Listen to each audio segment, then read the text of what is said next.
Hello students, चलिए आज एक नए टॉपिक के साथ आपसे रूबरू होते हैं। हमने पार्ट्स ऑफ स्पीच सीखे, अलग अलग को एक्सप्लेन किया, विद एग्जांपल्स उसको एक्सप्लेन किया, बहुत सारी चीज़ों को हमने जाना। आज हम ये जाने कि how to assemble in order all these words, इन सभी के सभी वर्ड्स को एक ही सूत्र में कैसे पिरोएं ताकि एक सही सेंटेंस बन जाए। तो आइए आज इसी की जानकारी के लिए हम आज का अपना ये लेक्चर शुरू करते हैं कि हम सेंटेंस सही कैसे बनाएं। सेंटेंस सही बनाना अपने आप में एक आर्ट है। उस आर्ट को let's try to understand and learn that art in a proper and a sounder way. Okay, let's start. तो आइए स्टूडेंट्स, हम जानते हैं कि हम सेंटेंस बनाने में किन सेगमेंट्स के ऊपर, किन फैक्टर्स के ऊपर हम अपना फोकस करें। तीन ऐसे महत्वपूर्ण फील्ड हैं, three major fields are there which are necessary to be focused, and the first one is grammar based. When we make a sentence, we must pay our heed to make a sentence fully grammatically correct sentence. Grammar must be noticed and focused, and it should not be ignored at any cost. Grammar based. What is there in grammar? We shall discuss today. Another second point is vocabulary based. Sometimes words we use are not correct or not proper, or we can say we should use proper words to convey our feelings and ideas in a fairer and a more effective way. In a very more effective way, we should use words. ऐसा शिकायत होती है कई बार कि हम जब अपनी बातें प्रस्तुत करना चाहते हैं तो हम उस चीज को, उन वर्ड्स को, उन बातों को बताने के लिए सही वर्ड्स का चुनाव नहीं कर पाते। तो वोकैबुलरी का proper use is also important for us to make correct sentences. Third point use of correct verb. Verb plays a very significant and vital role in making a sentence. It must not be ignored at any cost. Verb is two types of verb are there, singular and plural. Two types of verbs are there. We shall discuss separately when we deal with this third point. So these three important types or segments or fields are there which are necessarily to be focused and pay much attention. So let us discuss about these three types, these three parts separately. Okay students, in first part what is more important to know is that grammar based sentences, a sentence that is we consider fully grammatically correct, that sentence should carry two things that are very important. First thing, parts of speech. When we make a sentence in a correct way, we should first thing that is necessary to be understood that parts of speech. Parts of speech are 9 in number, but as far as we are trying to make sentences, only and only 8 parts of speech are first considered. इसके में grammar based जो हमारा system होता है sentence बनाने का, उसमें 8 parts of speech को, वर्ब को हम अलग से डील करेंगे। तो ग्रामर बेस्ड जब हम सेंटेंस बनाते हैं तो पार्ट्स ऑफ स्पीच को विशेष रूप से ध्यान रखें। पार्ट्स ऑफ स्पीच में कौन से होते हैं? सबसे पहले नाउन होता है। नाउन में हम क्या जानते हैं? नाउन कौन सा नाउन है, वेदर इट इज सिंगुलर और प्लूरल। जैसे हम बोलते हैं प्रॉपर नाउन होता है वो सिंगुलर होता है, हमारा जो कॉमन नाउन होता है वो सिंगुलर प्लूरल दोनों हो सकते हैं, हमारा जो मटेरियल नाउन होता है वो ऑलवेज सिंगुलर होता है, abstract noun can also be singular और प्लूरल, और जो कलेक्टिव नाउन होता है वो भी it can be both singular as well as plural. तो पार्ट्स ऑफ स्पीच में नाउन पहला होता है, उसके बाद प्रोनाउन होते हैं। प्रोनाउन का भी हमें जानना जरूरी होता है कि which pronoun will carry which another part of pronoun. जैसे हम बोलते हैं ही के साथ हिज लगता है, हिमसेल्फ लगता है, दे के साथ देयर और देमसेल्फ लगता है या देम लगता है, ही सी के साथ क्या लगता है, आई के साथ क्या लगता है। हमें इन सब चीजों पे फोकस करना होता है। हमें ये देखना होता है कि किस प्रॉपर नाउन के साथ। अब जैसे कि हम माई सेल्फ होता है, आवर सेल्फ होता है, आवर सेल्स क्या होता है, आवर सेल्फ और आवर सेल्स क्या एक होते हैं कि अलग अलग होते हैं, इन पे फोकस करना होता है। रिफ्लेक्सिव प्रोनाउन के बाद हमें ये भी देखना होता है कि इंटरोगेटिव प्रोनाउन का प्रॉपर्ली यूज किया जाए, या इससे इंपॉर्टेंट एक चीज और है कि हम डिस्ट्रीब्यूटिव प्रोनाउन जो होते हैं उनका भी हमें ये ध्यान रखना होता है कि which distributive pronoun will be used. और डिस्ट्रीब्यूटिव प्रोनाउन जो होते हैं ईच, आइदर, नाइदर, नोर होते हैं, ये सिंगुलर होते हैं कि प्लूरल, इन चीज़ों पे हमें फोकस करना होता है और हम वन बाय वन फोकस करते हैं। और इस चीज़ को अगर आप तो थोरोली सीखना चाहते हैं कि प्रॉपर नाउन क्या होते हैं, ये नाउन क्या होते हैं, प्रोनाउन क्या होते हैं, तो हमने इसके ऊपर अलग से सेपरेटली इंडिविजुअली हमने वीडियो बनाए हुए हैं। ओके तो ये प्रोनाउन को हमें देखना पड़ता है। डेमोस्ट्रेटिव प्रोनाउन होता है this, that, this, those, some, same होता है। तो ये चीज़ें होती हैं, ये वन बाय वन सीखने की होती हैं और हमें सीखनी होती हैं कि दिस, दैट, दिस किसके लिए प्रयोग करते हैं, दैट किसके लिए, दीज किसके लिए, दोज किसके लिए, ये भी हमने अलग से एक वीडियो में बनाए हुए हैं, तो आप उसको देख सकते हैं। इसके बाद अनदर अगर पार्ट्स ऑफ स्पीच की बात करते हैं तो एडवर्ब होता है। एडवर्ब क्या होता है? A word that qualifies verb. Verb क्या होती है? Verb is a word that shows some action that is happening और वी आर टेकिंग और वी आर डूइंग समथिंग। तो दीज आर वर्ब्स। तो ये जो वर्ड्स होते हैं, वर्ब के जो वर्ब को क्वालिफाई करने वाले वर्ड होता है वो एडवर्ब होता है। एडजेक्टिव होता है। एडजेक्टिव को ये बताना होता है कि डिस्ट्रीब्यूटिव एडजेक्टिव और डिस्ट्रीब्यूटिव प्रोनाउन में क्या डिफरेंस होता है, डिस्ट्रीब्यूटिव प्रोनाउन, डेमोस्ट्रेटिव प्रोनाउन और डेमोस्ट्रेटिव एडजेक्टिव में क्या डिफरेंस होता है, ये चीजें जरूरी होती हैं। Some indefinite pronoun are there, some indefinite adjectives are there. So we shall have to differentiate between these two things, 2 और 3 थिंग्स। नाउन और एडजेक्टिव, प्रोनाउन और एडजेक्टिव ये दोनों के दोनों एक जैसे वर्ड्स भी होते हैं और इनको हमें डिफरेंशिएट और सेग्रीगेट करना होता है। इन चीज़ों को आप डिटेल से जानना चाहें तो हमारा वीडियो लेक्चर अलग अलग टॉपिक्स के ऊपर अलग अलग वीडियोस हैं, उनसे आप गो थ्रू हो सकते हैं। इसके बाद एडजेक्टिव एडवर्ब के बाद हमारा क्या होता है कि प्रेपोजिशन होता है। प्रेपोजिशन हमने जो मेजर प्रेपोजिशन हैं उनको भी हमने वाइडली डिस्कस किया हुआ है, तो वो जानना होता है। अब ग्रामर बेस्ड में इसके बाद क्या होता है, कंजंक्शन क्या यूज करते हैं हम, प्रेपोजिशन के साथ इंटरजेक्शन क्या यूज करते हैं। तो all these things are very much necessary to learn. तो ये पहली चीज होती है। सेकेंड इंपॉर्टेंट थिंग क्या होती है कि हमें जो है ना सब्जेक्ट को डिफाइन करना होता है। Subject whether it is singular और प्लूरल। ये 2 types of subjects are there, singular और प्लूरल। अब देखिए सेंटेंस जो बनता है ना, करेक्ट सेंटेंस जब बनाते हैं तो मेजरली हम कहेंगे कि सबसे मेन तरीके से देखें, सब मेन पॉइंट देखें तो 2 ही चीजें इंपॉर्टेंट होती हैं सेंटेंस बनाने में। First thing subject and second thing verb. इनका अगर कॉम्बिनेशन हमने ठीक कर लिया, सेंटेंस के आगे की फॉर्मेशन ज्यादा गलत नहीं होती है। हमें सबसे पहले अपना अटेंशन पे करना होता है किसके ऊपर, सब्जेक्ट और वर्ब के एग्रीमेंट के ऊपर। Whether subject is meeting the conditions, meeting the needs of the singular और plural, first thing. Secondly verb that we are using will be applicable to the subject we have used, ये देखना होता है। तो these are 2 things, subject and verb, these 2 important things are very much necessary to learn when we make a sentence grammatically correct. So these things must be kept in mind that these 2 things are very important parts of speech, and second thing is subject, whether it is singular or plural. Make plural of all singular subjects in a very proper and correct way, otherwise sentence will be wrong. If the subject is singular, identify that it is singular. If it is not singular, then it must be plural. Sometimes a subject may be singular or plural, but if this type of condition, if this type of situation creates and stands before us, then we should learn that, we should understand that if it is not singular, then it must be plural. Here is a word that is always singular as well as plural.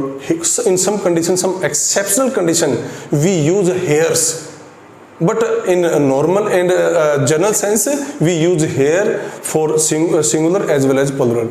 So कुछ words ऐसे होते हैं which are very much necessary to learn, to be learnt whether they are singular or plural. So this is the first thing that is very much necessary to learn when we make sentence grammatically correct.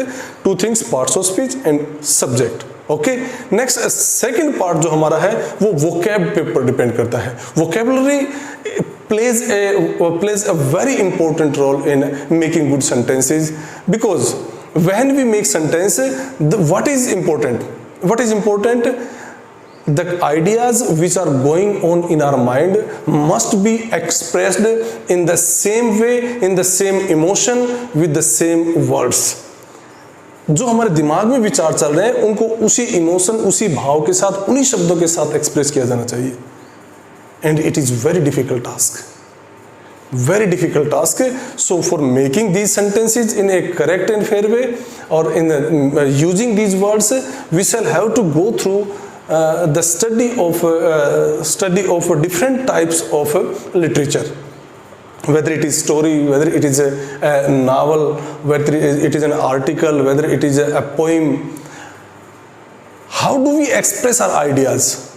What are the words we are using to express our ideas? This is important thing. When you go through a part of a lecture or part of a story, you must understand, you must focus on the words that are used, focus on the words that are used to express this feeling. These words, ये ध्यान रखना चाहिए कि इस situation को इन शब्दों के माध्यम से बताया जा रहा है. This is very important to understand. Okay, so vocab also plays an important role. Vocabulary, second part is vocabulary.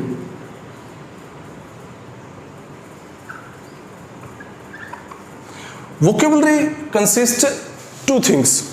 First thing is spelling, and second thing meaning.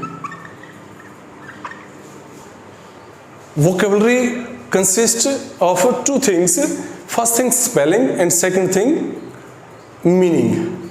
तो पहले तो हम कोई वर्ड बोले, when we speak a word to express a certain feeling, we must note that this is the word that is used in a proper way to express proper feeling. क्या ये सही शब्द है इस प्रकार की भावनाओं को दिखाने के लिए? क्या सही शब्द का चयन किया गया है? Okay, this is one way to express.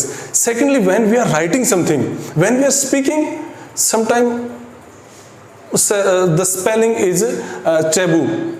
We do not pay heed to the spelling. But when we write something, we shall have to be more attentive whether the spelling used is correct or incorrect. Because a slightest mistake, a slightest letters displacement from one place to another place can make a lot of difference. In pronunciation also, slightest difference in pronunciation of the same word make a lot of difference. Suppose we have a word minute. We shall not write minute, minute and minute.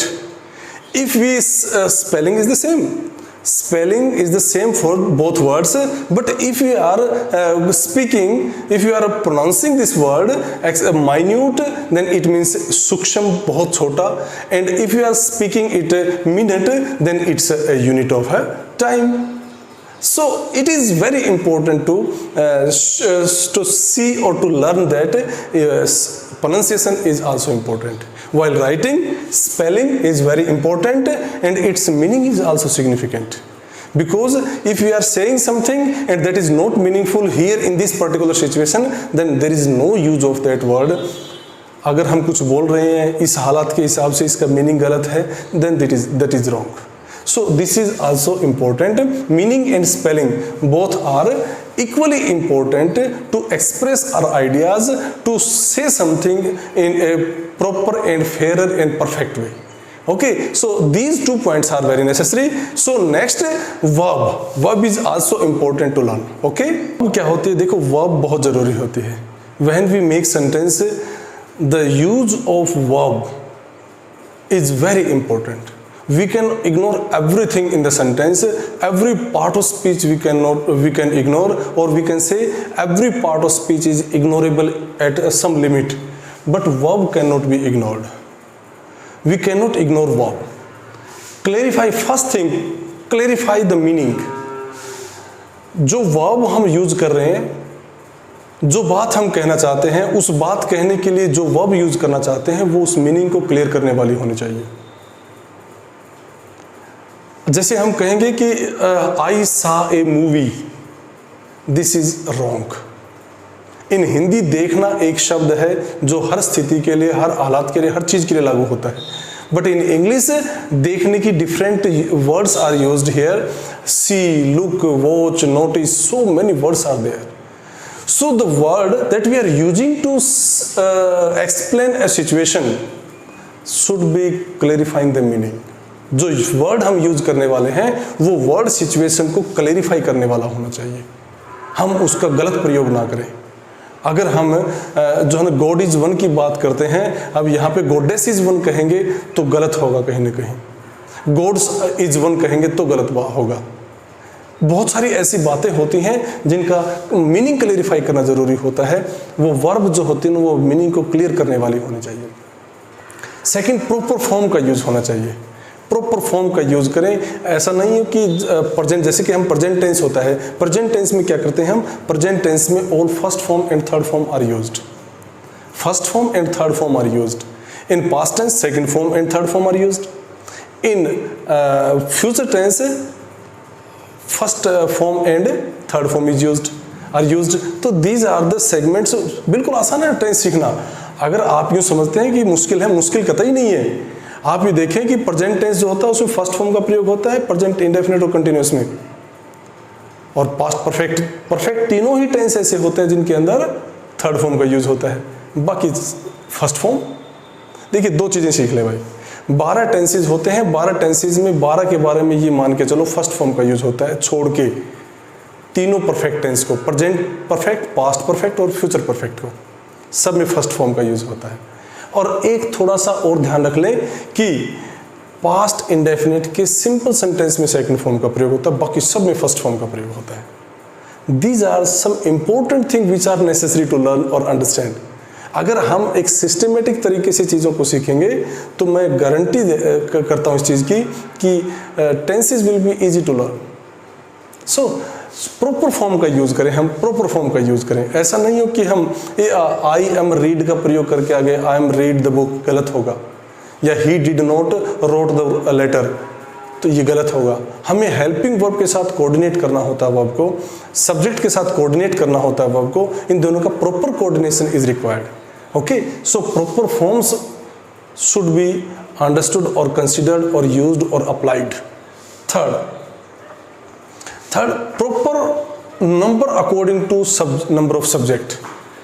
अब देखिए ये भी होता है भाई, अगर ही के साथ हम वर्ब का प्रयोग करेंगे, दे के साथ इज का प्रयोग करेंगे, वो गलत होगा।